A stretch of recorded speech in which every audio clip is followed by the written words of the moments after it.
former Prime Minister Shinzo Abe has been shot while giving a speech in the town of Nara. This happened at 11:30 a.m. local time, and we've now had confirmation from Japan's Chief Cabinet Secretary Matsuno. There was some uncertainty as to what had happened because Abe collapsed in the middle of the speech. There were reports of loud bangs, but we weren't entirely sure where they came from. NHK initially reported there was fear that it had been a shooting, and now we've had that confirmation from the Japan Chief Cabinet Secretary. 11:30 a.m. Was the confirmed shooting time, but we have no confirmation of his condition at this particular moment. There were initial reports that he was in cardiopulmonary arrest and that he was taken to hospital. Also reports that a man has been arrested on suspicion of murder.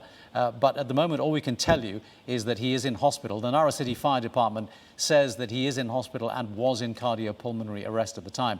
The U.S. ambassador to Japan, Rahm Emanuel, has said that the American people are praying for the well-being of Shinzo Abe and his family and the people of Japan.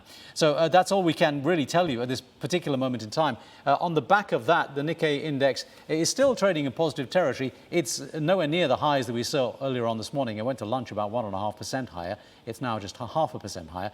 But the Japanese yen has been gaining a little bit against the US dollar, despite what's been going on. 135.60, the situation there. Will Kalouris is with me here just to reflect a little bit on this. The market not responding too much for that. And he is an ex-prime minister. He was known to be in poor health anyway. So I guess at the moment, as a trading opportunity, if you can look at it in that way, it's not particularly consequential.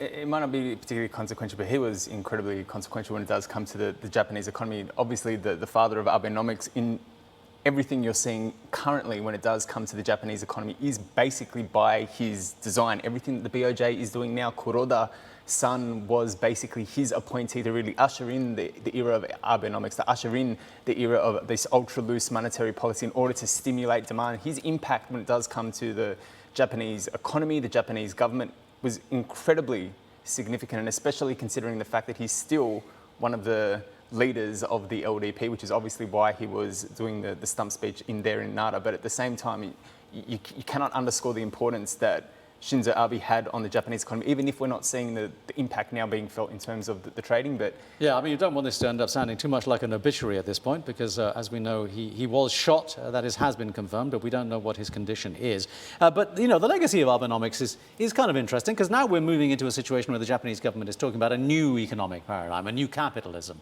And Abenomics had some interesting parts, but it didn't actually solve Japan's problem, which was that it was in deflation constantly. Yeah, but that was the problem, because of the deflationary pressure that Japan was facing, you had to basically throw the kitchen sink at the economy. You had to enter into this ultra-low monetary policy. You had to invest significantly in infrastructure, but it just wasn't sufficient because of the wage pressures to the downside. If the corporates are holding on to X amount of profits, it's almost relatively impossible without that wage pressure impulse to get the inflation that you're looking for.